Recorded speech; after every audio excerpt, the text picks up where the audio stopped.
Today is our 18th lesson on the book The Prophet ﷺ's Prayer Described, page 29. Date is 7th of Safar, 1438, and 7th November. Quiet and loud recitation in the night prayer, tahajjud. As for the night prayer, he sallallahu alayhi wasallam would sometimes recite quietly and sometimes loudly, and he sallallahu alayhi wasallam used to recite in his house such that he would be heard in the courtyard. Footnotes, please. Abu Dawood and At-Tirmidhi in Shama'il with Hasan Isnad, the hadith means that he sallallahu alayhi wasallam used to moderate between quietness and loudness. Do you have any other footnote before that? Before that is about tahajjud. No. As for... It's basically from that title. Yeah, title. Yeah, I'll give you any notes, remember? Totally can't... Having with English book, so you are the one who's entrusted. Tahajjud, as for voluntary prayers during the day, there is nothing authentic from him sallallahu alaihi wasallam regarding either quiet or loud recitation, but it would seem that he used to recite quietly during them.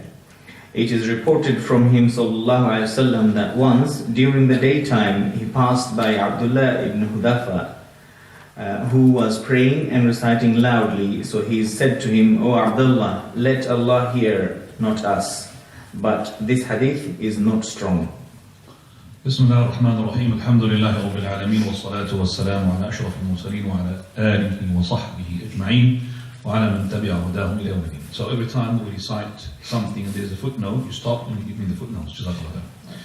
The title is Al-Jahru wal-Israru bi-Qira'ati fi Salat al-Layl. That is to make loud or silent recitation in the prayer of the night. Prayer of the night, it doesn't mean the prayer of the Isha. Prayer of the night, which is a voluntary prayer that followed the Isha prayer. That includes the Sunnah of the Isha. It includes as well the prayer of the Witr. So any prayer which is after the obligatory, that is called the prayer of the night. So don't be confused with the prayer of the Isha, because we talked about the obligatory prayer and what we should do regarding them. We said there is loud recitation in the obligatory prayer and there is silent recitation. The loud, we said they are in the first 2 rak'ah of the Maghrib, first 2 rak'ah of the Isha, and the 2 rak'ah of the Fajr. Whereas the silent prayer, all the Dhuhr prayer, the 4 rak'ah, and all the Asr prayer, and there is the 4 rak'ah, whether they are being prayed 2 as a traveller, or they're being prayed in full as a residential, and also the last 2 of the Isha and the last 1 of the Maghrib. Now we come into the voluntary prayers, which is here is talking about the voluntary prayer of the night. Then here on the footnote, Shaykh al-Albani regarding the prayer that is of the voluntary during the daylight. So we've got the prayer of the night, and here in the footnote there's a prayer of the day. The voluntary prayer during the day. The voluntary prayer during the day, Shaykh rahimahullah, he brings what Imam Abdul Haq in his book At-Tahajjud, where he says that the voluntary prayer in the daylight, like for example the duha prayer. Okay, any voluntary prayer that you pray during the day, he said there is no proof to say whether it is silent or is to say that it is a loud recitation. But he said that the Imam al-Haq, he says, and this is what our Shaykh al-Albani as well adapts, that it is more likely to be a prayer which is silent. So the voluntary prayers are silent. And he quotes here a hadith where Imam Abdul Haq says it is not a strong hadith. It is not a strong hadith, but this is the hadith. But anyway, that the recitation in the prayer is to be all the time silent, except if it's been indicated to be, it is a loud recitation. So when the Prophet ﷺ, he prayed Salat al-Janazah, and we said it is silent prayer, because it is the origin of it, al-asl, it is silent. And only can be done in loud, then is if the Prophet of Allah had prayed it loud. So if there is no narration regarding a prayer, whether it says loud or silent, we go to the what? Silent. So the loud, it has to have a proof. So the asl, there's no It has to be like what Allah's Messenger had said. That is, later on we're going to discuss it. The person who makes loud recitation in the Quran is like he's making the sadaqah openly, I mean everybody can see. And the one who recites silently in the Quran is like the one who pays the sadaqah hiddenly. Which one is better? Hidden sadaqah or open sadaqah? It's in general the hidden sadaqah, but the open sadaqah sometimes is good in certain circumstances. Just as exactly the same thing like the prayer. So we said the good sadaqah, so the one which is open sadaqah can be good when you want to invite and encourage other people. Same thing with the prayer. The Mullah ibn Abbas, he made the prayer of the janazah to be what? Loud. Why? He wants to teach the Bedouins who used to come to pray that there is a Fatiha, because they thought there is no Fatiha in the first rakah. Also the Prophet of Allah, he used to loud his recitation or make it loud in the dhuhr and to make it audible to the people so that they could know what type of surahs that he's reciting.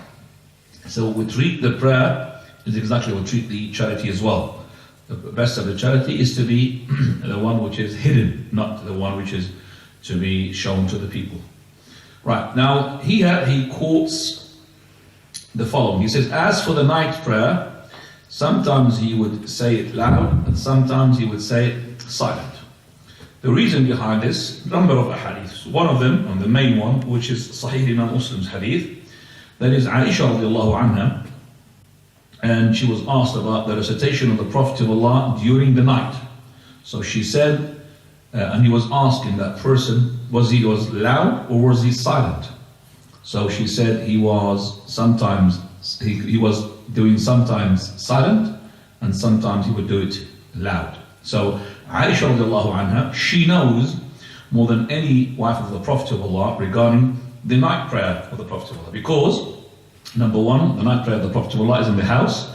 Number two, because Aisha radiallahu anha, she has 2 nights, in contrast with other wives, they have only 1 night. Because Sauda bint Zam'a, she had given her night. Right, so this is now, he says here that sometimes he would recite in the house and he would make it audible. Yes? Did you read that? To whom? Did you read that? Did you read that? Yes? Yeah. I won't read it again. He sallallahu alaihi wasallam used to recite in his house such that he would be heard in the courtyard. Just a bit, yeah. Just a bit, not a lot for uncle. Okay, can be heard in the courtyard. Courtyard, what does that courtyard mean? Then the next one we tried, occasionally he sallallahu alaihi wasallam would raise his voice more than that until someone laying in the bed could hear him. That is from outside the courtyard. I don't think this is the right translation. Right. Al-Hujrah, which is here, which is meant كان إذا قرأ وهو في البيت يسمع قراءته من في الحجرة. The ones who are in the hujrah. Hujrah, it means here like a barrier where the woman stays behind. So when the man comes inside the house or the guest, there will be like a separation. It is not wall. So it is not the hujrah which is meant in the ayah, Surah Al-Hujurat. إن الذين ينادونك من وراء الحجرات أكثرهم لا يعقلون. This is not the hujurat which is meant in this. Hujurat, it means the separation which is not made of mud, not made of bricks, it's made of like a curtain basically, in order that the woman will be behind. That's the hujurat meant. Because if it is made of bricks, then it's a loud recitation in order for the other people who are inside the other room to hear it. So basically his recitation, if I'm reciting myself in my, I want to do the copy of the Prophet sallallahu alaihi wasallam when he was reciting in his house, he would say like this, so on so forth, which is, we call it at-tawassut. What do you mean tawassut? Is in between. It is not loud and it is not silent. This is what we adopt as an opinion. It is not loud and it is not. We'd like you to read, please, the footnote again of Abu Dawood and Tirmidhi, where it says there, Abu Dawud and Tirmidhi in Shama'il with Hassan Hadith, Hassan Isnad. Al-Hujra now. What is the Hujra? Go on. The hadith means that he sallallahu alaihi wasallam used to moderate between quiet Does it and... talk about the Hujra, the word Hujra? After he says Shama'il with authentic chain, after that what does it say? Okay, there's something missing there. And the word Al-Hujra here, it means what is being taken as a barrier next to the door. So if the woman is to go inside in order for the men that they can't see them, that's the hujra we're talking about. So it says as well, the hadith means, read again, the hadith means, The hadith means that he sallallahu alaihi wasallam used to moderate between quietness and loudness. that's correct. Right, now again read please. Occasionally, he sallallahu alaihi wasallam would raise his voice more than that until someone laying in bed could hear him. That's from outside the courtyard. Okay, Al-Arish is the courtyard outside. Hani radiallahu anha, the cousin of the Prophet ﷺ, she used to hear the recitation of the Prophet of Allah during the night. And she was in a different room, different house. So here we find the Prophet of Allah, he's making his recitation a bit louder, a bit more powerful. But the norm is that he used to do it in between. Now sometimes and occasionally the person would make it loud, a bit loud, in order, for example, there is a person whom he is like a revert to the deen, he wants to listen to that recitation, especially if he knows Arabic, or for example that he make it a bit louder just to make sure maybe his wife to wake up and she could really make the night prayer with him as well. He wanted to make it loud as well, to make it audible for the children to hear it. So there are lots of consideration, but the norm should be always in between. التوسط في القراءة. As Aisha radiallahu anha, she said, as we said, that when she was asked, was he used to make it loud or was he to make it silent? She said radiallahu anha that sometimes that he would recite it loud, and sometimes he would make it secret, but in between is the case which is the norm. Now, He sallallahu alaihi wasallam ordered Abu Bakr and Umar radiallahu anhuma likewise when he sallallahu alaihi wasallam came out at night to find Abu Bakr radiallahu anhu praying in a low voice, and he passed by Umar radiallahu anhu who was praying in a loud voice. Later, when they gathered around the Prophet sallallahu alaihi wasallam, he said, "Oh Abu Bakr, I passed by you and you were praying in a low voice." He radiallahu anhu said, I let him whom I was consulting hear, O Messenger of Allah. I let him hear.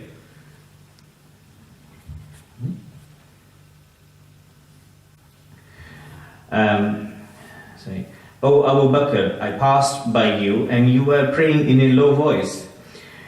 He radiallahu anhu said, I let him whom I was... him is a capital. Him capital, Allah, whom I was consulting here, O Messenger of Allah. He sallallahu alaihi wasallam said to Umar radiallahu anhu, I passed by you and you were praying raising your voice. So he said, O Messenger of Allah, I repel drowsiness and keep the devil away. Repel drowsiness And keep the devil away. No. The Prophet sallallahu alaihi wasallam said, O Abu Bakr, raise your voice a little bit, and to Umar, lower your voice a little bit. Right. Here we find that a fascinating story regarding Abu Bakr and Umar. Prophet of Allah sallallahu alaihi wasallam, he went one night. Kharaja. So that he went after Isha, because this is the night prayer. And night prayers, we know that, which includes the witr. And also we know that for the fact that Abu Bakr, he prays his witr what? At the beginning of the night. So he said that he found Abu Bakr radiallahu anhu, he heard him, and he was reciting silently, or he was not really not silently, he would lower his voice with his recitation. Now if he lowered his voice in his recitation, how can the Prophet ﷺ would hear him?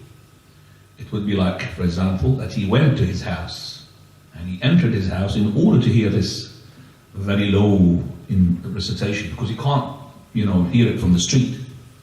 Because it says, كَلَا يَخْفِضُ مِنْ صَوْتِهِ, he used to lower his voice. And then he passed by Umar. Now, passed by Umar, is it at the same time or later on, or when the Prophet ﷺ went to the Fajr prayer and he had heard him? Because we know that usually is the case. Umar Khattab radiallahu anhu, he postpones his witr at the end of the last third of the night, before Fajr. Or it could be that for that particular night, Umar Khattab was reciting his night prayer at the beginning of the night. That's all of it possible. But the more important thing is that he had heard him and he was praying the night prayer and he was making it loud. Loud here is powerful. When they got together with the Prophet of Allah sallallahu alaihi wasallam, so he asking both of them, what have you done, why you have done it? Oh Abu Bakr, I have passed by you and you were praying and you were lowering your voice in your recitation, that is in the night prayer. He said, Messenger of Allah, I have made the one whom I'm beseeching to hear me. This is the translation. I made the one who I'm beseeching Allah to hear me. So he's able to hear me, so I made him to hear me. My recitation will make him to hear it. It doesn't matter, I have to make it loud, really loud. And here in this, we know that Abu Bakr radiallahu anhu ardah, he's sincere. And sincerity is confirmed not by his actions, but by the Prophet sallallahu alaihi wasallam confirmation, which comes from Allah Azza wa Jalla, from divine.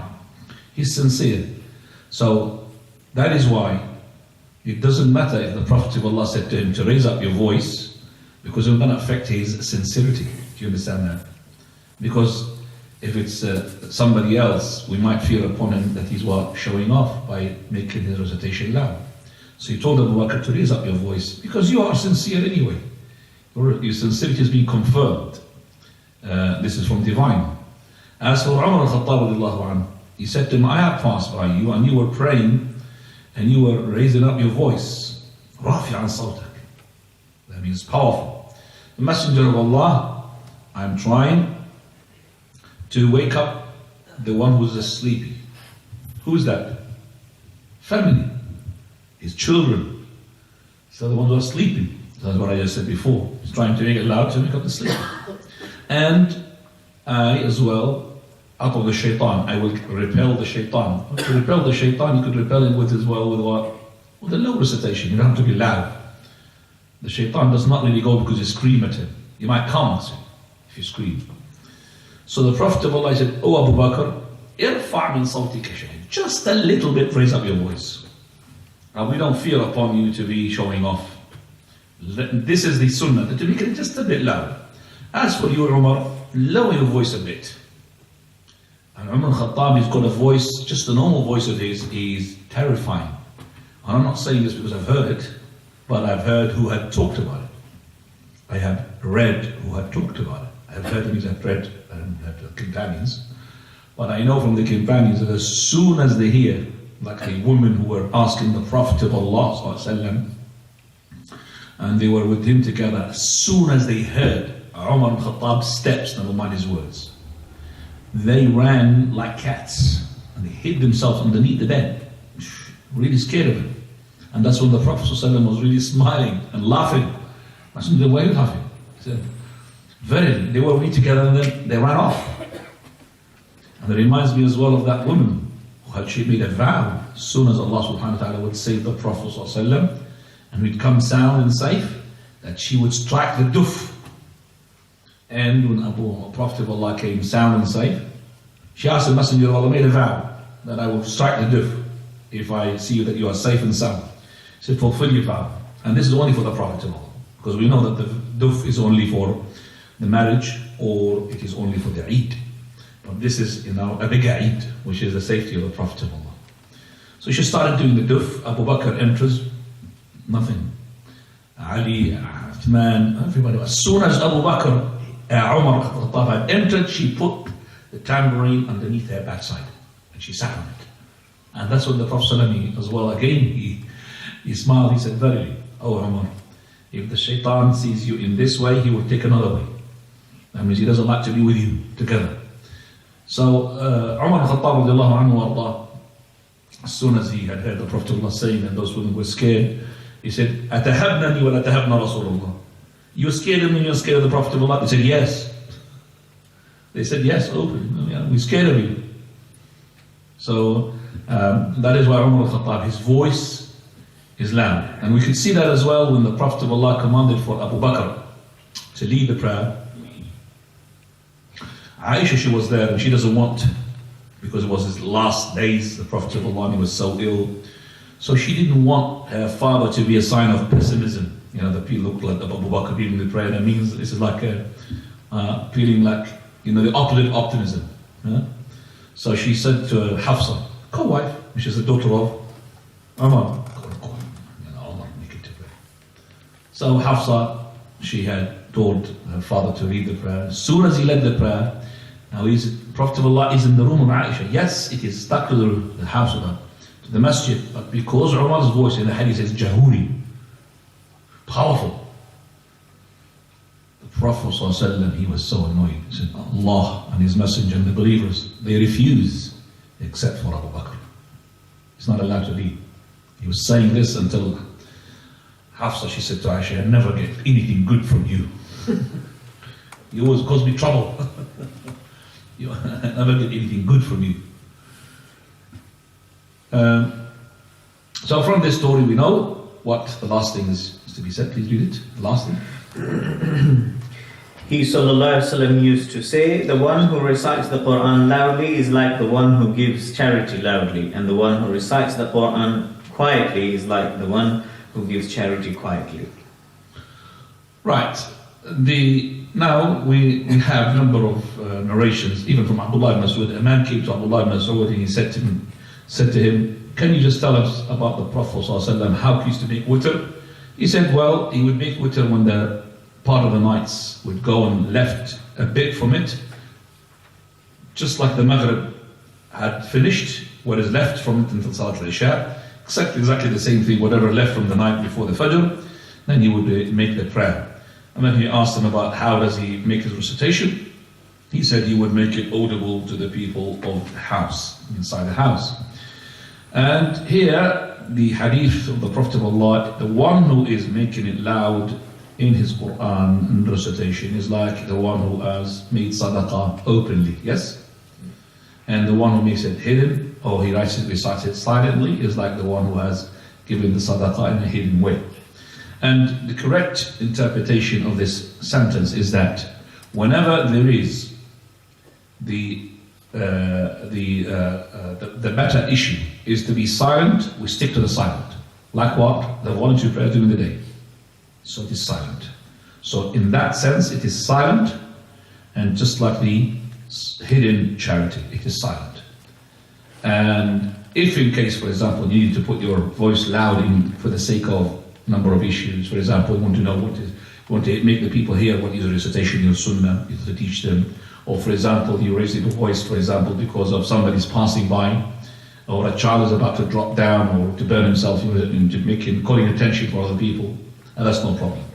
As for the night prayer we say the best is to be what? In between. It's not loud and it is not as well too silent. Wallahu ta'ala a'lam. Now we go to the following chapter, which is what the Prophet used to recite in the other salawat. Now, what he sallallahu alaihi wasallam used to recite in the different prayers. As for which surahs and ayat he sallallahu alaihi wasallam used to recite in prayer, this varied according to the different prayers. The details now follow, beginning with the first of the 5 prayers. 1. Fajr prayer. He sallallahu alaihi wasallam used to recite the longer mufassal surahs, hence he sallallahu alaihi wasallam sometimes recited Al-Waqi'ah and similar surahs in 2 rak'ahs. He sallallahu alaihi wasallam recited from Surah At-Tur during the farewell pilgrimage. Before that, we started from the beginning. I'm going to start from the beginning. First of all, before we start, we start the Salat al-Fajr, I would like to tell you that we have said, I think, that the longest of the prayers is which one? After that? After that? I'm not listening to you. Come on, guys. Again, the what? Longest one? Fajr. Second one after that? Dhuhr. After that? Asr. After that? Isha. And the last one? Maghrib. Shortest one. Okay? Now, we're going to see that normally, sometimes the Prophet will recite a bit longer in the Maghrib. It's not from the Sunnah to stick all the time to Qul Huwa Allahu Ahad in the Maghrib. It's not from the Sunnah. It's against the Sunnah. So let's see now the longest prayer, which is the Fajr. Fajr, he says here, the Prophet of Allah again recites. He sallallahu alaihi wasallam used to recite the longer mufassal. Longer mufassal in Arabic is tuwal mufassal. Do you have any footnote for that mufassal, please? The last seventh of the Quran, beginning with Surah Qaf, which is number 50, according to the soundest view. Okay, as before. let me explain to you. Al-Mufassal itself, it starts from Surah Qaf to the end of the Quran. So from Qaf to the end of the Quran is called Al-Mufassal. And remember that there's a dispute among the scholars. The chapters sort of order, are they from the Prophet ﷺ or they were ijtihad from the companions? Do you understand that? We know that the verses are from Allah subhanahu wa ta'ala. I mean, it's verse number 1, verse number 2. So the ayat is from Allah. But the chapter in totality, is that the first chapter has been from the divine, the Fatiha will be the first, and the Baqarah is the second, and the third, Al-Imran, and so on and so forth, until the Nas is the last one? Is that from the divine, or is it from the ijtihad from the companion? Even if it's ijtihad from the companion, it is divine. Because if the companions got together to make it like this, Prophet of Allah said, "My ummati la tajtami'u ala dalalah." My ummah, which is my companions, they will never have a decision, that's a unanimous decision, a consensus upon something which is what? A mistake. It cannot be. So their consensus, their agreement is infallible, just like the Prophet is infallible. Okay? Their agreement is infallible. So here, the scholars had, there's ikhtilaf by the way, which is a mufassal. The correct opinion, we're not going to go to the ikhtilaf, is that from Surah Qaf to the end, that's called al-mufassal. But also that mufassal, they made it tiwal and qisar. Tiwal means the long surahs of the mufassal. They start from the Qaf and they end up by the last 7 surahs after that. So you got 1, 2, 3, 4, 5, 6, 7. Those are called tiwal al-mufassal. After that, all of that is called qisar al-mufassal. So qisar al-mufassal is the short mufassal, which is after, you could start from the 8th surah after Qaf to the end of the Quran. That's called qisar al-mufassal. Now, he used to recite the one mufassal. Sallallahu Alaihi Wasallam used to recite the longer mufassal surahs. Hence, he sometimes recited al-Waqi'ah and similar surahs in 2 rak'ah. Now, similar surah, recite, keep going. He Sallallahu Alaihi Wasallam recited from Surah At-Tur during the farewell pilgrimage. Now, And sometimes he Sallallahu Alaihi Wasallam would recite Surah Qaf or similar in the first rak'ah. right. So we know that Surah At-Tur and Surah Al-Waqi'ah, they are from the Tuwal Mufassal. Now, Sometimes he Sallallahu Alaihi Wasallam would recite the shorter mufassal surahs such as Surah At-Takwir, translation of the first verse. When right. the Quran is So Prophet of Allah, in the first one we said, so he recites from the Tuwal Mufassal. So Al-Waqi'ah in 2 rak'ah. Sometimes the Tur, the Waqi'ah by the way is the last surah in the Mufassal, the Tuwal. At-Tur, he recited it in Hajjat al-Wada'.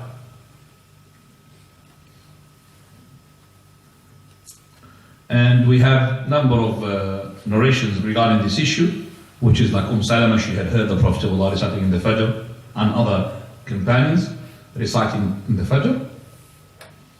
And also used to recite Qaf, which is the beginning of the Mufassal, in the first chapter, in the first rak'ah.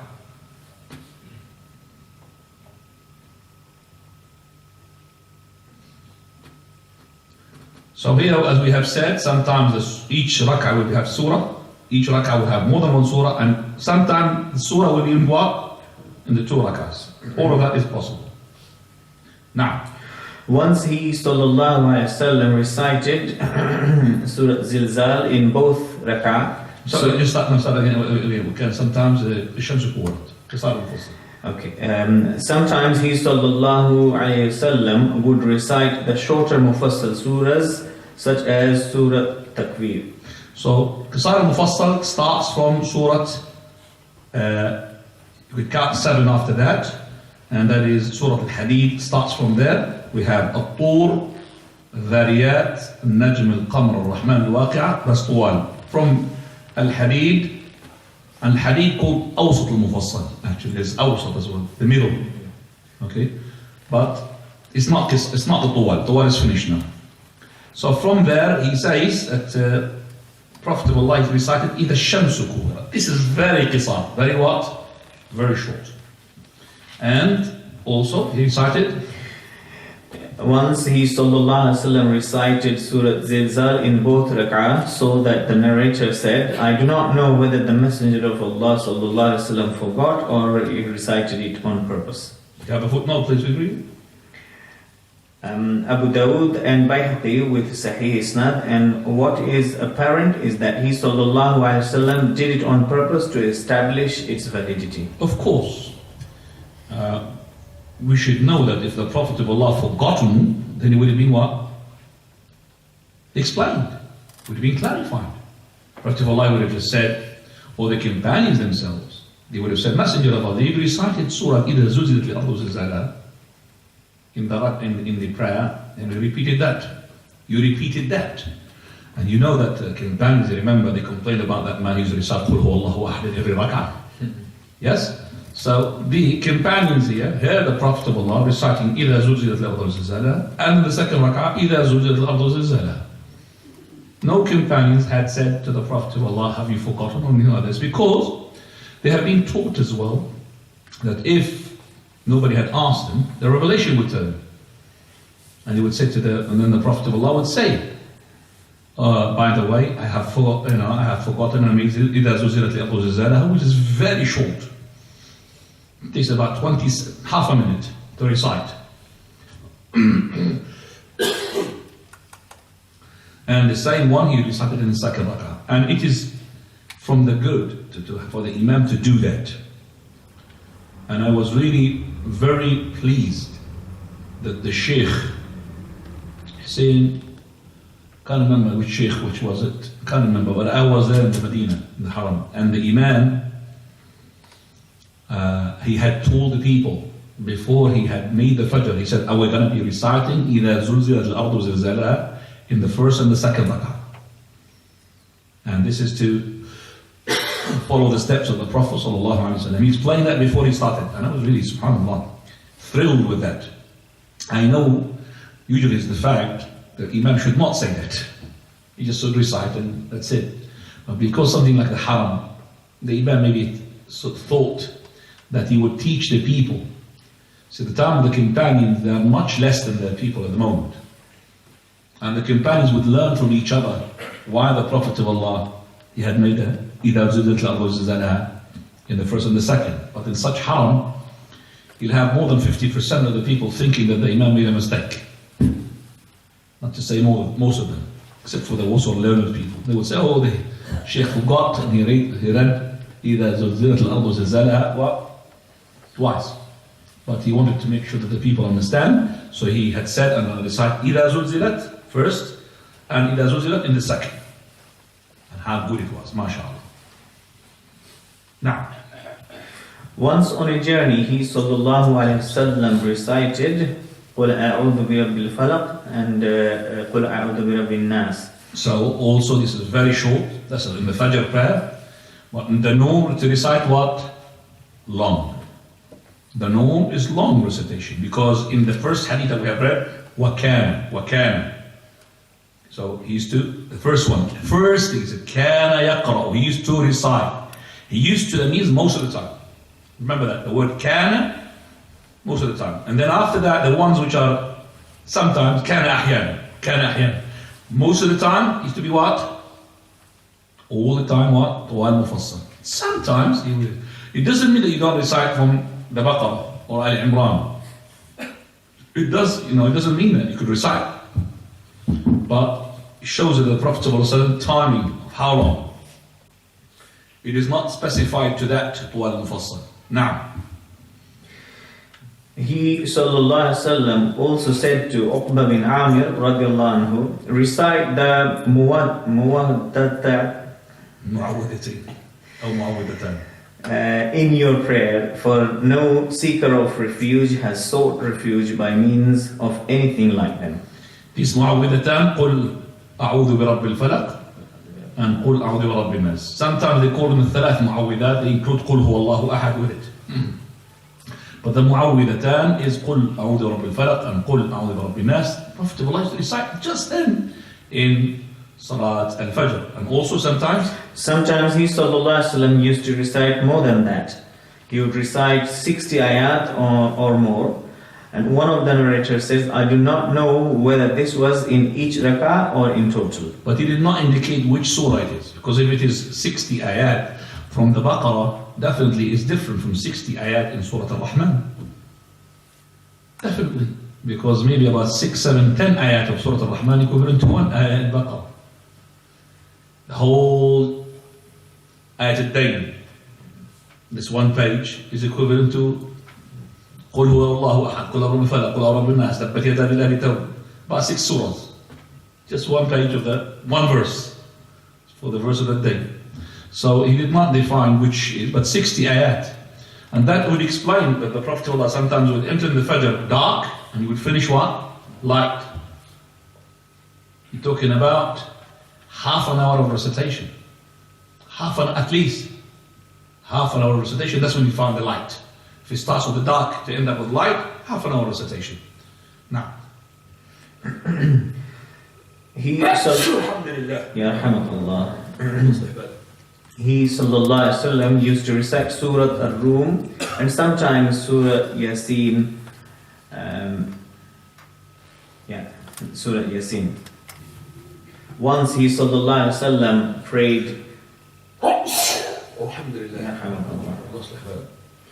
Once he sallallahu alaihi wasallam prayed the Subh, the Fajr prayer in Makkah and started reciting Surah Al-Mu'minun until when he got to the mention of Musa and Harun alayhim salam or mention of Isa alayhi salam, one of the narrators was not sure. He started coughing and so made ruku'. Right, so he started as well with Surah Al-Rum as well. He recited Surah Al-Rum. Surah Al-Rum, it's not long surah, but it is longer than the Tuwal Mufassal. And also he had recited Surah Al-Mu'minun until he had mentioned the ayah regarding Musa. Let's have a footnote for that. Yeah. ثُمَّ أَرْسَلْنَا مُوسَى وَأَخَاهُ. This is the ayah, or the ayah of Isa alayhi salam, وَجَعَلْنَا ابْنَ مَرْيَمَ وَأُمَّهُ آيَةً. Now. Read the footnote. No, I've read it. Yeah, it's the translation of the verses. Now. Sometimes he sallallahu alaihi wasallam would lead them in Fajr with a Safat. A Safat, which is a long surah. Now. In Fajr on Friday, he sallallahu alaihi wasallam would recite a Sajda in the first rak'ah and in the second Ad-Dahr. So here, Prophet of Allah كان يصلي, that means most of the time. Jum'ah, most of the time. Because it's not أحيانا, not sometimes. See the difference between the first Safat. As for the Jumu'ah, specified with these two surahs. Right, so these two surahs of the Jumu'ah, you could recite in the Jumu'ah sometimes, or very rare times, other than these two surahs. But in the Jumu'ah, specify these two. But it's allowed to recite other surahs. Especially the person he doesn't know, or he doesn't memorize those surahs. So, I remember our Shaykh Al-Albani rahimahullah, he came to the Fajr prayer and it was Jumu'ah. Can I just have tissues? You want to go tissues? Yeah.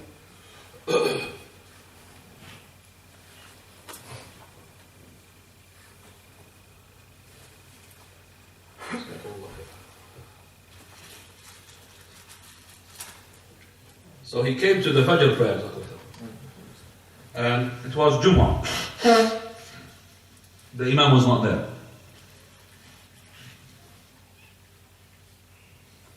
Now the Imam usually he recites what? Surah Al-Sajdah in the first rak'ah. And in the second rak'ah he recites Surah Al-Dahr or Surah Al-Insan. Now in the first rak'ah, that Imam was an Imam who would make the sajdah of tilawah. So the people got used to that. In the first rak'ah they had to be what? Prostration of tilawah. Do you understand what I'm saying? Please, are you with me or not? So in the first rak'ah, the people got to, every time the Imam recites this, Alif Lam Mim Tanzil Sajda, at the time when the verse comes for the sajda, the Imam would make prostration and the people make prostration. They will find it odd if there was no prostration.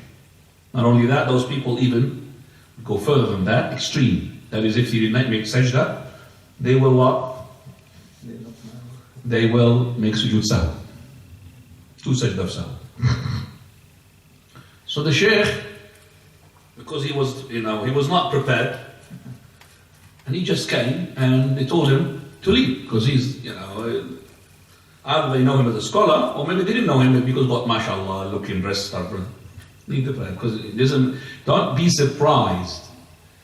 Some of the locals who are next to the Shaykh al-Albani, they don't know how great is this scholar. Wallahi, I know this.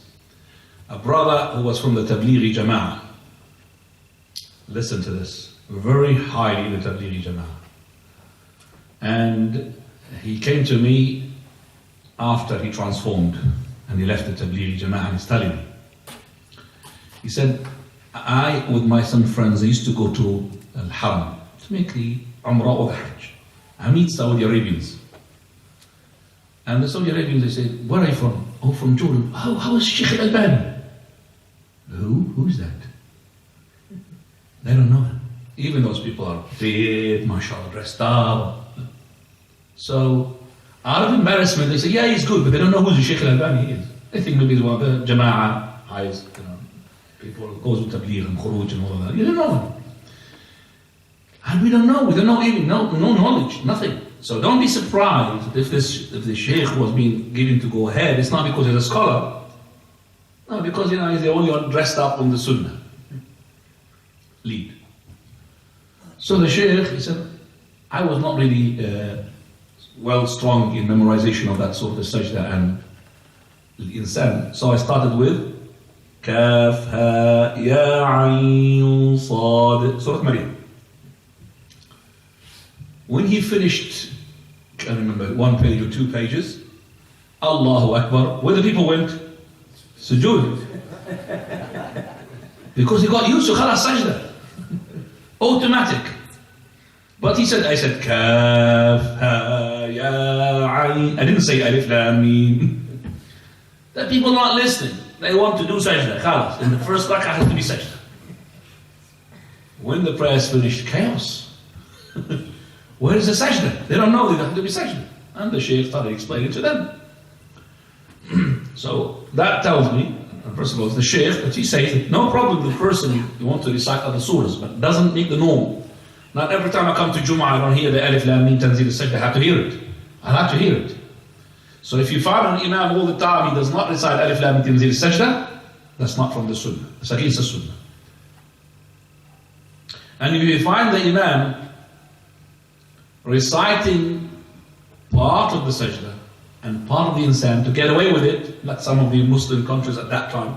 Wallahi, I never heard the Surah Sajda and Surah Al-Insan when I was a kid until the last days, and I'm talking about the last 10, 15 years. But before that, they will recite from last portion of the sajda, maybe no sujood tilawah, and first portion of Surah Sajda and first portion of the Surah Al-Insan, because the people can't take it, it's too much for them. Subhanallah. They came all the way from their houses for the Fajr prayer. And that is why I made the Imam as well not to memorize the Surah Al-Sajda properly. And they make mistakes in it. It's very easy. Just do it again and again and again. Memorize it. And you are an Imam. This is your job. So Alhamdulillah, we want to revive the Sunnah by reciting these 2 surahs. from the sunnah as well, that is not to make sujood in every time we recite sajda. We have to teach the people that sujood tilawah is not compulsory. Sometimes the Prophet of Allah prostrated, sometimes did not prostrate. We didn't know that from the sajda in the prayer, but we know that from outside the prayer. The Prophet of Allah sallallahu alaihi wasallam, he recited Surah Sad. When he arrived to the sajda, he did not make sujood. So it is in contrast to the Hanafi madhab where they said it's must. No, it is not a must. Because the Prophet of Allah, he did not make prostration when he had recited Surah Sad.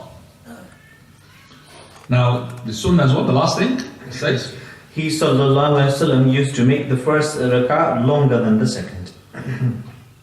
and that is the norm. But did he make sometimes the second longer than the first? We know that the Prophet of Allah in Salat al-Idain, which would compensate for the Jumu'ah because on the same day, he would recite in the first rak'ah, سبح اسم ربك الأعلى. Second rak'ah, هل أتاك حديث الغاشية. هل أتاك الحديث الغاشية is longer than سبح اسم ربك الأعلى. So it is usually the case first longer than second. But if sometimes the second came before or longer than the first, no problem. Now we're coming to the Sunnat al-Fajr. Now, Recitation in the Sunnah prayers before Fajr. His sallallahu alaihi wasallam's recitation in the 2 rak'ah of Sunnah in Fajr used to be extremely short. So much so that Aisha radiallahu anha used to say, has he recited Surah Al-Fatiha or not? yes, he did. But this is to show you how short it was. When she says, هل قرأ فيهما بأم الكتاب? Yes, he did, because the Prophet of Allah, he says, there is no salah without the al-Kitab. But why is she saying this, Aisha? She's saying that to show that how short it was. If she said, did he recite the Fatiha? That means definitely she's saying, if he recited the Fatiha, he did not recite the surah with it. That's what it means. And she's timing the Prophet of Allah according to what she sees from him, how long he is, when he takes for the Fatiha. Go ahead. Sometimes after Al-Fatiha, he sallallahu alaihi wasallam would recite. Just be one. And we don't mind. We don't see it against the Sunnah to recite the Fatiha only. Do you understand that? Because based upon what she says, yes, he recited the Fatiha. But to say recite another surah, we have from other ahadith. But from Aisha, we could understand that the Fatiha was what? Sufficient. Now.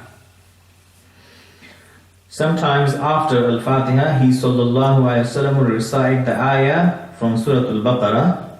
قُولُوا آمَنَّا. Say, we believe. And the second one, and in the first rak'ah, and in the second ayah, which is in Surah Al-Imran, verse 64. No. Occasionally, he sallallahu alaihi wasallam would recite instead of the latter from Surah Al-Imran, when Isa found. So here also the Prophet ﷺ, he would recite in this Sunnat al-Fajr, something which is longer than what Aisha had witnessed herself.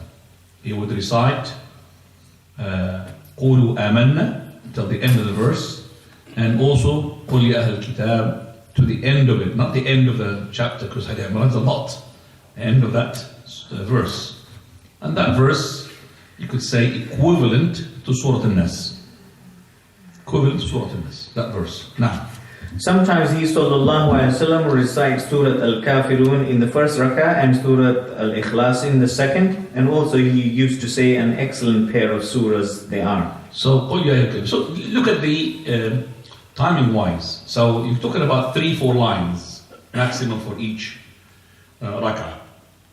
فَلَمَّا حَسَّ عِيسَى مِنْهُمُ الْكُفْرَ قَالَ مَا أَنصَارِيَ اللَّهِ. This one is also equivalent to Surah An-Nas. قُلْ يَا أَيُّهَا الْكَافِرُونَ also. So from قُلْ يَا أَيُّهَا الْكَافِرُونَ and also Surah An-Nasr إِذَا جَاءَ نَصْرُ اللَّهِ وَالْفَتْحُ and Surah أبي لهب سورة المسد تبت يدا أبي لهب وتب قل هو الله أحد قل فلا قل رب الناس إن أعطيناك الكوثر والعصر إن الإنسان في خسر إلا في قريش إلا فيهم. All these surahs are as well good for Sunnat al-Fajr. Now, he sallallahu alaihi wasallam heard a man reciting the former surah in the first rak'ah, قل يا أيها الكافرون, and he said, this is a slave who believes in his Lord. Then the man recited the latter surah in the second rak'ah, so he said, this is a slave who knows his Lord. Now this is of course not audible to the person. Prophet will not say it audible because he will be disturbing that person. So the Prophet said it has been narrated, just like when he had said to Abdullah ibn Mas'ud when he was reciting, if you remember, and he said that if any person wants to recite like the revelation is being revealed to me, fresh, then let him recite as the recitation of Abdullah ibn Mas'ud. And who had told him this? Abu Bakr, remember. He did not hear him. Only Abu Bakr and Umar heard him, but not Abdullah ibn Mas'ud. And also when he passed by Abu Musa al-Ash'ari, and when he was reciting, he said, oh, he's got, MashaAllah. He said, Messenger, if I knew you were here, I would have made it what? MashaAllah, even better. Musmar Muzayir Dawud. طيب. Dhuhr prayer. Dhuhr, now. He Dhuhr means obligatory prayer. Now. He sallallahu alaihi wasallam used to recite Al-Fatiha and 2 surahs in the first 2 rak'ah, making the first one longer than the second. Always the first rak'ah be longer than the second, but if, or in case something had happened, we would say that if, and that is very rare, you want to make the second longer than the first, because in the loud recitation it's understandable, but in the silent recitation nobody knows why did you make the second rak'ah longer than the first. Now, sometimes he sallallahu alaihi wasallam would lengthen it to the extent that the Dhuhr prayer would have started and someone could go to a plain, al-Baqi', fulfill his need and come back to his place and make his ablution and then come to the mosque while the Messenger of Allah sallallahu alaihi wasallam was still in the first rak'ah. It was that. So the person would go and relieve himself where next to the graveyard, and not in the graveyard, and then after that he would go home to what? Relieve himself, because the toilets of those days, they were not inside the houses. Later on, the toilets came into the houses, but before, a person has to travel to a land which is called the Ghawta, which is a low land where you can see him. He will not go to the top of the mountain to show himself, or to a land where there's no, low land. And as for the women, they will wait from one night to another night. They only do it during the nights. Yeah. Until they took the kunuf, which is the toilet, inside their houses. And they are the first people who made their toilets inside the houses, well before the English people. And the English people, English houses, if you look at them, their toilets were separated. Later on, they are far away. Later on, they put it inside the house. They learned from the Muslims. Now, the Prophet ﷺ, he would make this the first rak'ah of Dhuhr so long that this person goes to that place to relieve himself, come back to the house, and make wudu and then catch up with the first rak'ah. Why? Because he was to prolong it. You're talking about 20 minutes first rak'ah. 20 minutes first rak'ah. Or at least 15 minutes, which is 15 minutes, even it's long to do the 4 rak'ahs in the masajid. Make 15 minutes, oh, people will leave you. I mean, maximum the Dhuhr prayer is, I have seen 10, 12, I've seen here no, but I have seen one imam doing it 20 rak'ah, 20 minutes. Dhuhr prayer, all of it, not the first rak'ah, all of it. And that was an imam which was old. When I was young, he was old, and he was mashallah Salafi. And I remember it was next to the hospital at the masjid. And I remember my uncle taking me there. Did I say about this? Yeah. And he was next to me, and then he said, it's like it's too much for him to take. Never came back, never went back again. I didn't know who's that imam, I can't remember, but it's mashallah. Mashallah. Long prayer. Take your time, recitation. But the masjid is full. I think people that they don't go there, they go there, but they have to be trained. I remember there was a reciter as well, still today, he's a very nice reciter, mashallah. And he makes his witr for the Ramadan. He starts 2 o'clock in the morning to stay in witr, and there is no space in the masjid. There's no space in the car park. There are people there to allocate spaces for the car park. And the car park is not like England. There's a car park everywhere. Like England here, everywhere you can park. Anywhere, in the middle of the street you can park. But still there's no car park. because of that person, and his full masjid, talking about thousands. And the people, it depends upon what you train the people to do. You train them to do this, they will come. So he does his own witr, the last 10 nights. Okay, and to book i'tikaf, it has to be well before. I mean, want to make i'tikaf in his masjid, I remember as well. There's a leaflet, and you have to sign it, and you have to be above the age of puberty. And mashallah, because it's booked, there's not enough spaces for i'tikaf. Now, and he's a Salafi, mashallah. Fadl. Also, they used to think that he sallallahu alaihi wasallam did it so that the people could catch the first rak'ah. Right. This is like sometimes, not all the time, but that is true to show you that the importance of the first rak'ah. And there is more importance as well to the takbirat al-ihram. If you miss takbirat al-ihram, you have missed a lot. Companions used to give condolences to each other if you have missed the first takbirah. The first takbirah to be there. Now, he sallallahu alaihi wasallam used to recite in each of these 2 rak'ah about 30 ayat, such as Al-Fatiha followed by Surah As-Sajdah. Such as, equivalent to Alif Lam Mim Tanzil As-Sajdah and also the Fatiha. 30 ayat. So that's almost half of the Fajr. So the Fajr, half an hour, 40 minutes, the Dhuhr, 20 minutes.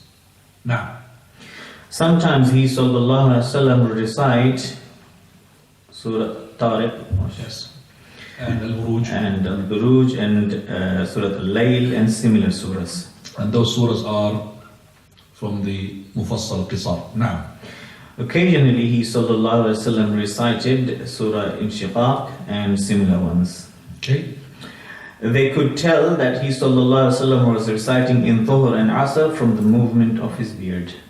The movement of his beard is spread and it can be seen from the back. And we have explained that before. We said it doesn't mean that the people should be looking in front, and that is the proof for this, because we said for learning issues you could really look, and also that the person when he is looking down, it doesn't mean that he can't see what is in front of him. And also the Prophet of Allah, sometimes he would look and go down. Look like this, go down. Always his face towards the what? The Qibla. Now, after that, the last thing? Recitation of ayat after Al-Fatiha in the last 2 rak'ah. Okay, I'm going to settle. We stop here. Well, just one little, read that, just read that. He sallallahu alaihi wasallam used to make the last 2 rak'ah about half as long as the first 2, about 15 ayat. And sometimes he would recite only Al-Fatiha in them. Sometimes he sallallahu alaihi wasallam would let them hear an ayah or so. Right. They would hear the tones of his recitation of Surah Al-A'la and Surah Al-Ghashiyah. Sometimes he sallallahu alaihi wasallam would recite Tariq, Al-Buruj and similar surahs. And sometimes he would recite by the night Surah Al-Layl and the similar surahs. You made 2 chapters now. First, after that, it says recitation after the Fatiha in the last 2 rak'ah. Did you read that? Yeah. Okay, well, just read me that and stop there. Or read it. Recitation of ayat after Al-Fatiha in the last 2 rak'ah. Yep. He sallallahu alaihi wasallam used to make the last 2 rak'ah about half as long as the first 2, about 15 ayat. Good. And sometimes he would recite only Al-Fatiha in them. That's it. There's another title of it. And then there's no title, they just continued in this print. There's no title. I think I have. Well, have you got the book there? Yeah, the other print does have a title. Do you have a title? What is the title to this?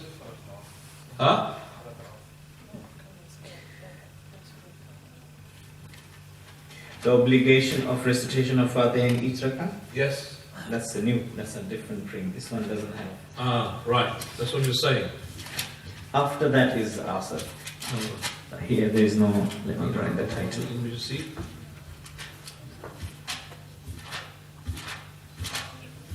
So after this I just have that the obligation of reciting the Fatiha In each rak'ah. in each rak'ah. Do you have that?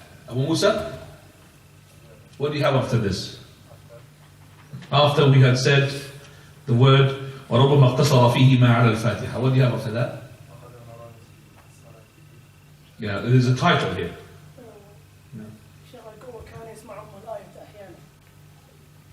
After وَرُبَّمَا اقْتَصَرَ فِيهِ مَا عَلَى الْفَاتِحَةِ, this is a very old version. This is the first version. Okay, the new version, no, it's not this one, it's older than this. And the new version, there is a title, it says وجوب قراءة الفاتحة في كل ركعة.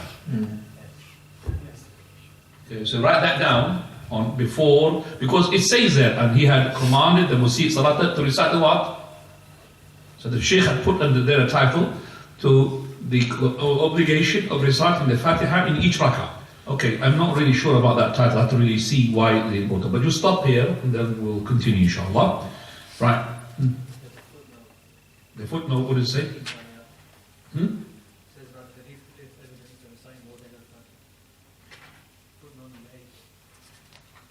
So read that footnote, please. To which it's about the 15 ayah, the last bit that we read, the 15 ayah, which is the hadith contains evidence that the reciting more than Al-Fatiha in the last two rak'ah is sunnah, and many companions did so, among them Abu Bakr as-Siddiq radiallahu anhu. It is also the view of Imam Shafi, whether in Dhuhr or others. It means that it is from sunnah as well to recite more than the Fatiha in the last two rak'ah of the Dhuhr, also the last two rak'ah of the Asr. And some of the madhahib lead that as well, the madhab followers, they say, some of our companions take hold a very strange view in obligating sajda sahu. Sujood sahu. Not sajda, sujood sahu, which is two sajda of sahu, if you have recited a surah after the Fatiha in the last two rak'ah. Yes? Yeah, for reciting a surah in the last two rak'ah, exactly. But the commentators on Al-Maniyya doesn't matter. Yeah. Okay, so this says here that there's some of the madhahib, like Imam Madhab al-Shafi'i, they will tell you to make sajda sahu if you have made a surah after the Fatiha in the third or the fourth. And I normally, when I pray in the Dhuhr and the Asr, sometimes I deliberately recite a surah after the Fatiha and I make it audible to the microphone. So I will finish with Wal-Dhalin Ameen, then I would say Qul Huwallahu Ahad, Allahu Samad, to the extent that I made it once loud, but because of the sisters' hall, the roof is a bit low on them, so they are able to hear more than the men. So one day, a person who comes to the prayer regularly, he says to me, do you recite after the Fatiha in the third rak'ah or the fourth rak'ah of the Dhuhr? I said to him, yes, I recite after the Fatiha surah. He said, oh, my daughter, she was right then. Because his daughter is upstairs and she was able to hear there's a surah. And she told her father, and her father said to him, no, there is no surah. So he didn't know until his daughter told him, and now he's questioning me. He said, oh, she's right. So there is surah. Yes, you could recite surah after the Fatiha. We're trying to teach people things that they haven't never heard of or they haven't got used to. By this, alhamdulillah, we come to the end of this session, and we ask, as normally, our uncles have any questions. Please go ahead.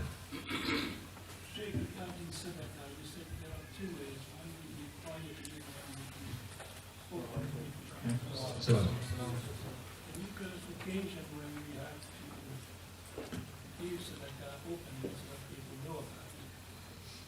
now, to the questions regarding paying sadaqah openly and hiddenly, when is it really you see it fit to pay it openly?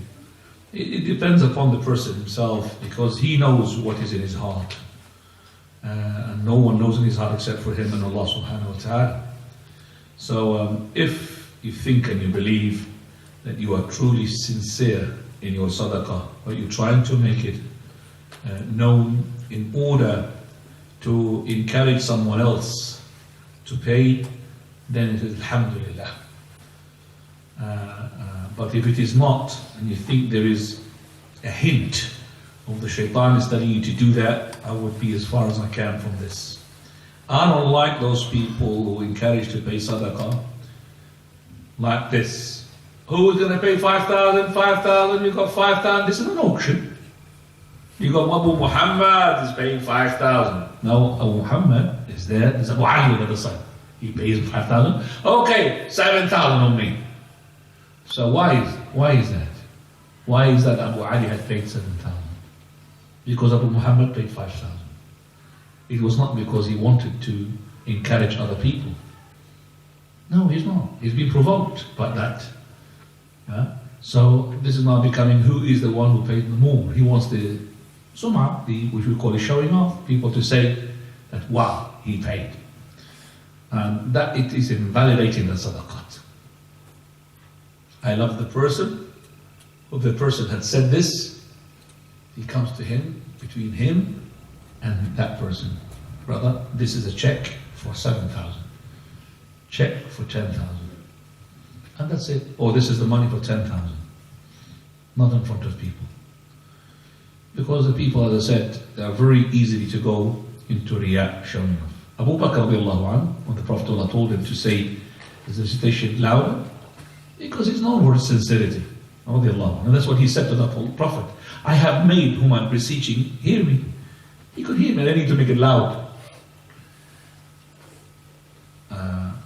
So you have to be careful with that when you give the sadaqah openly. Now, into the question. Fadala. Sir. You don't give in Jama'ah and the Imam is reciting a really long part of the Quran, and you feel that you need to go relieve yourself. What's the correct way? Do you hold it in? Can you go? What's the correct attitude? What's the correct way to deal with that? A person who is in a prayer, is in the rak'ah, and the question is that he recites normally a long recitation. And the person behind him, he felt that there is something there he has to get rid of, to relieve himself. So is it better for him to go and relieve himself from the back or hold it? Well, this is irrelevant regarding whether the Imam stays long or not. It doesn't matter. It matters what you are, what situation you are in. If that thing that is pushing you, whether it's urination or excrement, is something that bothering you to this extent that you can't concentrate on the recitation, not only that, but you're jumping about, trying to, keep it in, and then your prayer is invalid. You have to leave the prayer, okay, and go and relieve yourself and come back, whether you caught up with the prayer or not. This is beside the point. The second situation where the person, it's not bothering him that much. It is bothering him, but it's not really to that extent that he can't concentrate.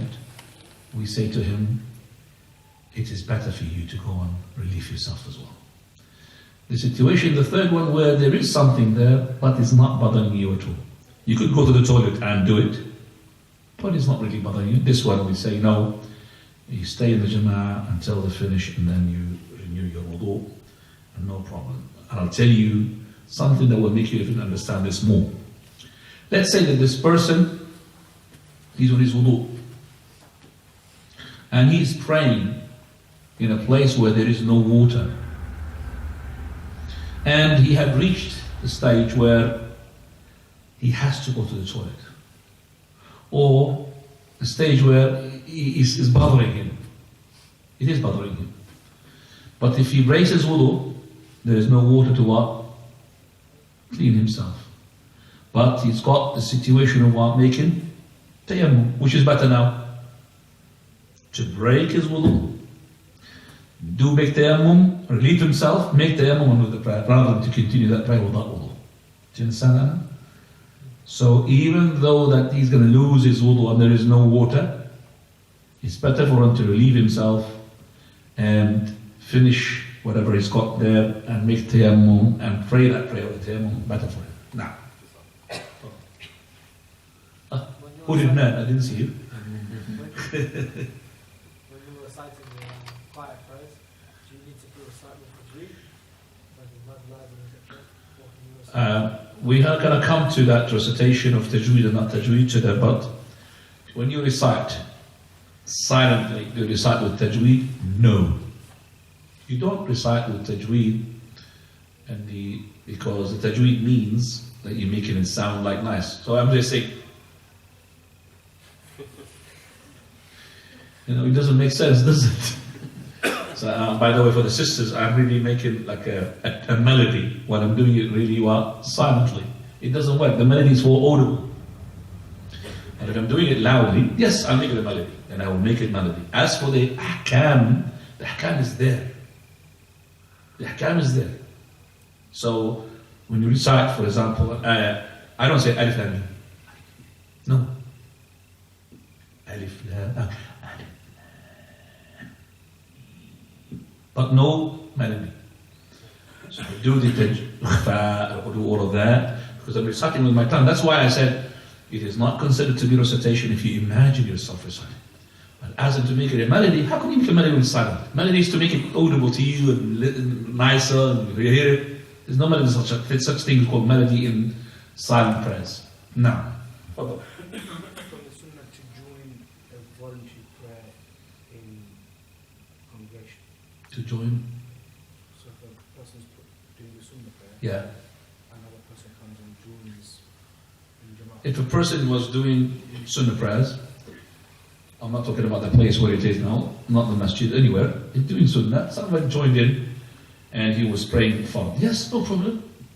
That the person who is leading is doing sunnah, voluntary. The one who is with the person who is doing the voluntary is doing obligatory, which is the person happens to be at the time when the Prophet of Allah had finished his prayer. A person came and he said, "The Messenger of Allah, did you pray the Jama'ah?" No. So he said, "Who's going to be from you?" You're going to give him sadaqah.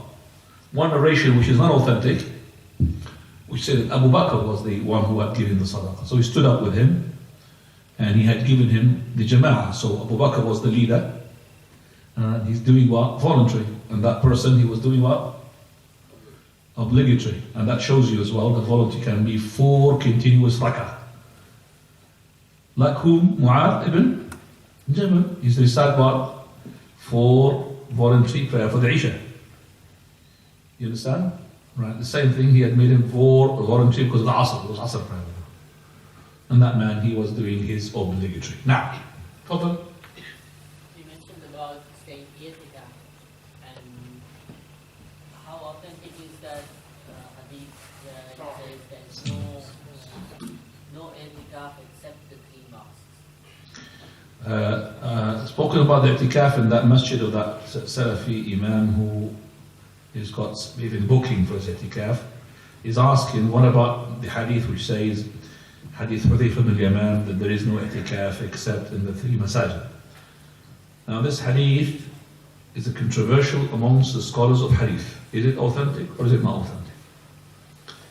And the scholars who made it authentic are Shaykh al-Albani rahimahullah.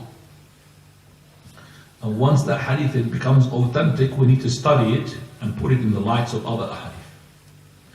And the Shaykh has done so, and he says that the ones who are on this hadith are number 1, the Prophet ﷺ, because he said la i'tikaf, the Prophet. Number 2, Hudayfa ibn al-Yaman himself. Number 3, Abdullah ibn Mas'ud, who objected on Hudayfa. He said, "Are you sure that you have heard this?" Hudayfa said, "Yes, why not? I'm sure, I'm just saying," because he had denied upon these people making i'tikaf in the masjid of Al-Kufa in Iraq. Making i'tikaf, there's no i'tikaf except in the masjid. And also from the scholars of the era of the followers. Like we have one of the, which is Sa'id ibn Musayyib, he says, "La i'tikafa illa fi masjid al-Nabi." There's no i'tikaf except in the masjid of the Prophet. He meant the masjid of the Prophet Muhammad sallallahu alaihi wasallam, which is the masjid of Medina. Meaning that this is the Medina or something which is similar. Those 3 masajid with the Prophet of Allah, he said there is no rihal to be taken. I mean, there's no journey, religious journey to be taken place except for those 3 masajid.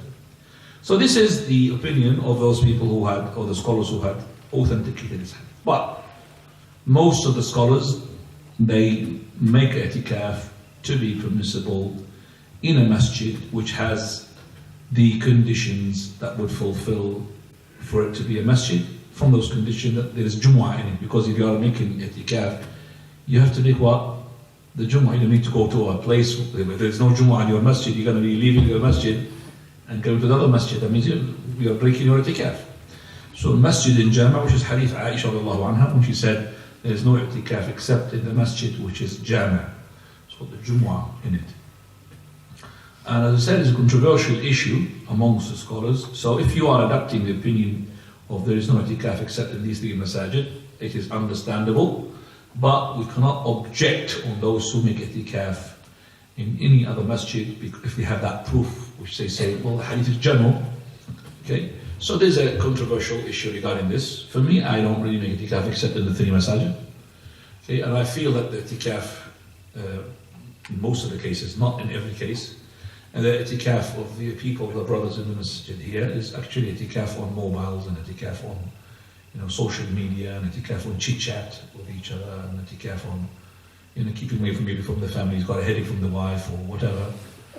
But it's not really the i'tikaf I could see in the haram, for example.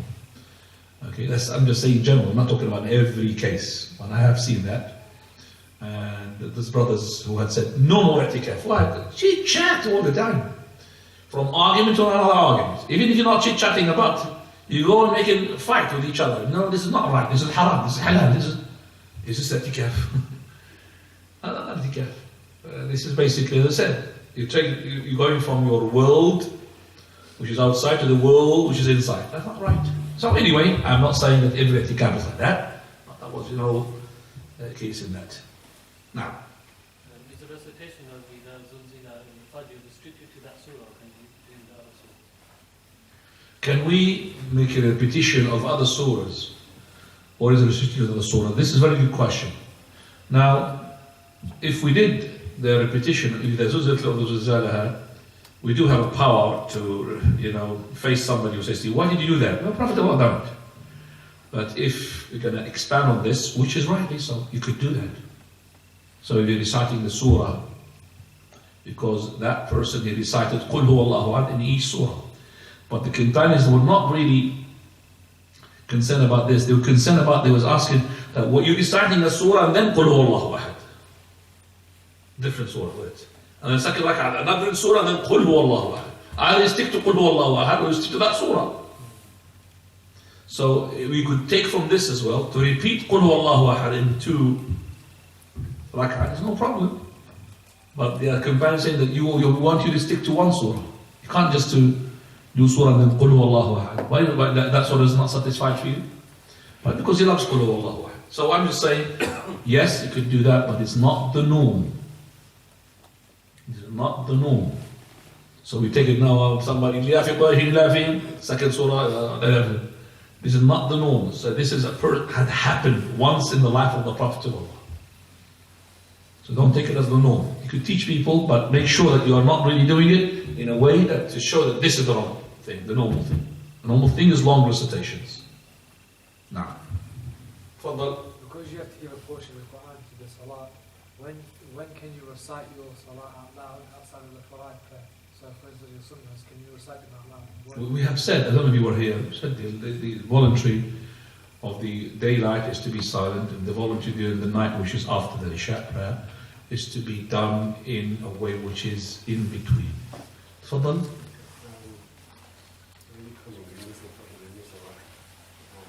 If you come in and you miss the rak'ah, you want to pay the rak'ah. To pay the rak'ah came, made a mistake.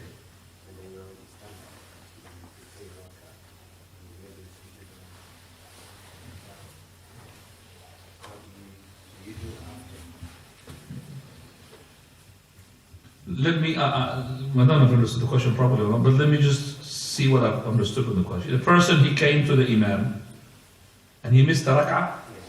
Okay. And that, when he missed the rak'ah, he wants to compensate for that rak'ah. Yes? Right. The Imam, he made a mistake in the missed portion, the person behind him, he made a mistake. So at the end of his prayer, let's say it's 4 rak'ah dhuhr, and the other person, he had caught up with 3. So at the end of his prayer, so the Imam is going to make 2 sujood sahw. Okay. This sujood sahw has got 2 versions. One before salutation and one after. Now the question is not the one before salutation, because he's going to do the salutation with it. The two sajda before salutation. True or not? I mean, that person not going to stand up, is he? So if it is before salutation, the two sajda, he will make it with him. But you're asking me if the Imam said, Salaamu Alaikum wa rahmatullah, Salaamu Alaikum wa rahmatullah, and then he made what two? Sajda. If that person said, Salaamu Alaikum wa rahmatullah, Salaamu Alaikum wa rahmatullah, and the second one, the person who had missed the rak'ah, they will stand up to make what? His rak'ah. Now he doesn't have to wait for that two sajda because he had finished with the Imam. He had finished what? With the Imam. Because there is, no, he doesn't know. So he finished with the Imam. If he had finished his rak'ah, he doesn't have to do sajda sujood because it's not on him. He doesn't have to do what? Two sajda sujood. But if he had done the sujood al-sahw before the salutation, he made it wrong with the Imam. Is that understood? Well, last question. Yes, last question. So from that, from what that? From that, says the sahw question, extending. I pointed to the computer from that. Sorry. So if the Imam had done a mistake in front of me, and I know there is a mistake in the prayer. Suppose in the second rak'ah there was, the tashahhud was completely missed or something like that. I must do the sajda with the Imam and then stand up. Sorry, if so Imam, because I'm in the second rak'ah, yes. and Imam completely forgot the tashahhud. It's the So you caught up with the Imam in the second rak'ah. No. And you missed the first rak'ah. No.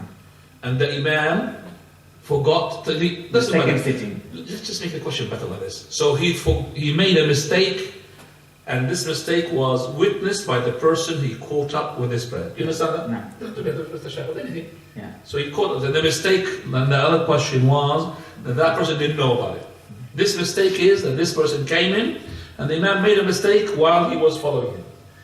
Does he do it to sujood sahw? He has to do the sujood sahw with him. So doesn't matter the case. So he will finish with the It Imam. doesn't matter the case, is your answer. It doesn't matter the case whether he had with him before the sujood sahw, which is supposed to be before the salutation, or he made it what? After the salutation. He has to do it with the Imam. He has to do it with the Imam and then he stand up for his own rak'ah. Okay? He has to finish with the Imam with the sujood sahw. But in that case, he doesn't know. Yes. He stood up. Because as soon as he finishes Salaamu Alaikum, the person what? Stands up. That is the correct opinion, Wallahu ta'ala. But if he made sujood sahw with him, it does not affect his prayer. Alhamdulillah.